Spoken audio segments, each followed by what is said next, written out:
Alrighty, so you're probably looking at the Uniden Pro 505XL, and this is a nice little unit. I tell you what, the thing is so small. I mean, this is my hand, and I have a medium-sized hand. It is not large, and I can fit my hand front to back on it, thumb, ring finger, side to side. It's not even the width of a single din or a double din standard head unit. It's pretty skinny. I like this thing very much.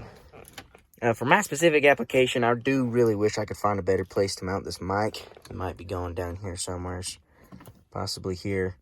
I just want to get this cable off of these controls. It's kind of annoying, but it's not bad. Even here, I can still see everything when I'm driving.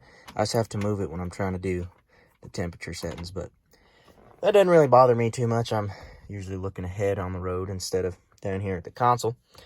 And this unit's real nice. It's got a PA feature. We got a PA horn coming soon, don't worry. I'll do a video on that as well. I usually leave it on the CB function. There's an instant channel 9 button, and if you turn it on, you click it, go right to channel 9, you click it again, you go back to the channel you were on. Manual squelch, it's pretty simple. I mean, you know, you just start with it off, and then you start turning it up to the right for more squelch filter until you don't hear squelch anymore. So you start with it off, slowly go up until you've hit that point at which it's quiet. Leave it there, because if you go all the way up here, if somebody keys up and the signal's not 100%, you're not going to hear it. So you want it to just be on the cusp of keeping it quiet. I go a little bit past that point. Volume, pretty simple. I will turn the squelch off just to give a little volume demonstration. Keep in mind, I'm talking at a normal level right now. I don't know if the mic will pick it up, but it gets pretty loud.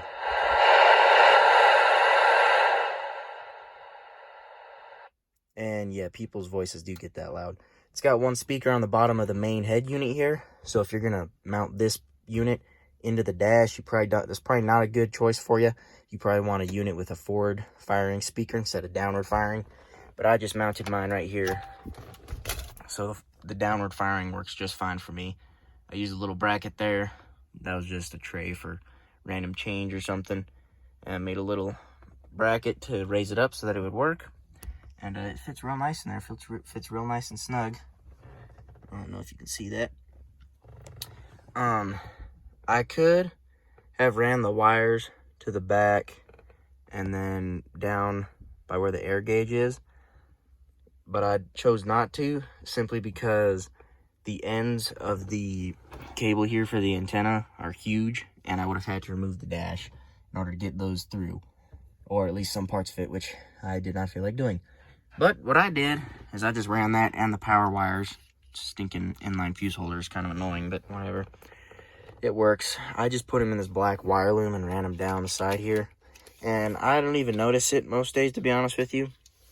And if anybody gets in my truck, they don't really notice it either. And that black wire loom just runs down to the bottom. Runs down here. Runs under the carpet a little ways. On over to this grommet here. I have a few wires running through this grommet. It's the simplest grommet to run wires through on these Dodge Ram 1500s. I'm going to be honest, I don't even remember what this cable's for, but it's got a nice grommet there, and it holds a ton of wires for you if you need it.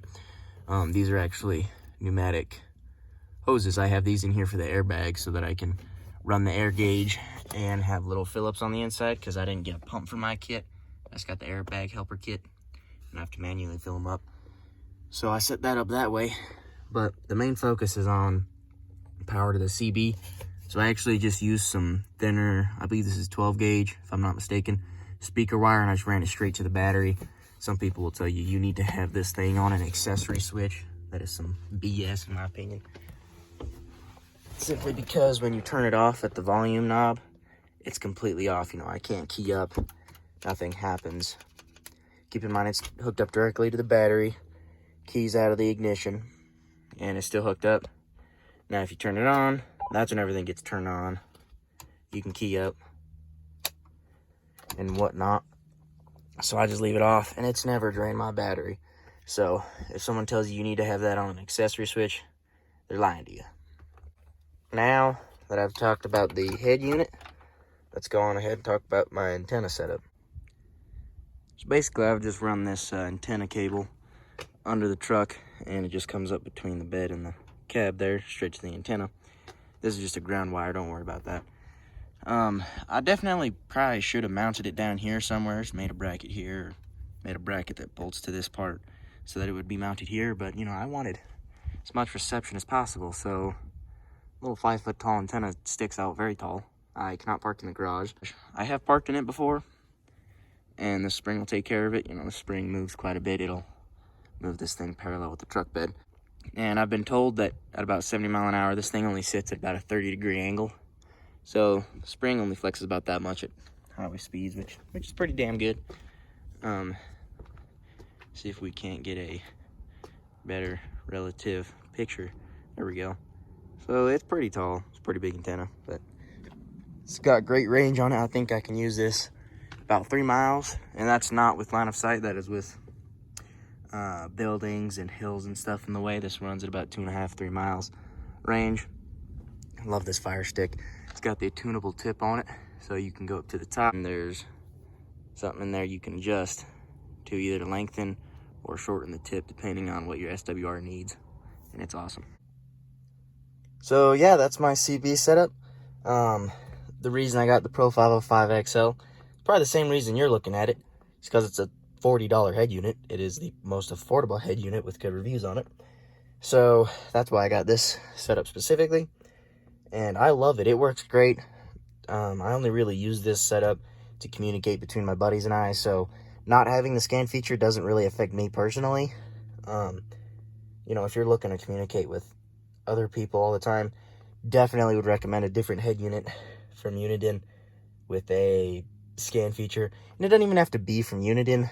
I've had great experience with this here head unit, so I'd recommend their brand name.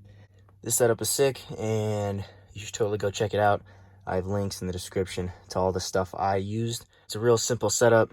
It's literally one bracket. You can probably see there, the little knob there. That one bracket, you mount it anywhere. You can mount it on top of the unit. You can mount it on bottom of the unit. You can put it up there. You can put it down here is another common place I've seen it mounted. Anywhere that really fits your needs. So you should totally subscribe, hit the like button, or don't. You know, if you didn't like it, make sure you put a thumbs down. You know, let me know, hey, you're doing a terrible job here, buddy. Get your stuff together. But yeah, I just try to do things as honestly as I can. So go ahead, hit the subscribe button, hit the like button. And all you're doing when you hit the subscribe button is you're helping me out. And you're also just going to get a little notification when I make new videos on all the random stuff that I build and work on. And yeah, I just really want to spread the word about the quality of things I use in my life.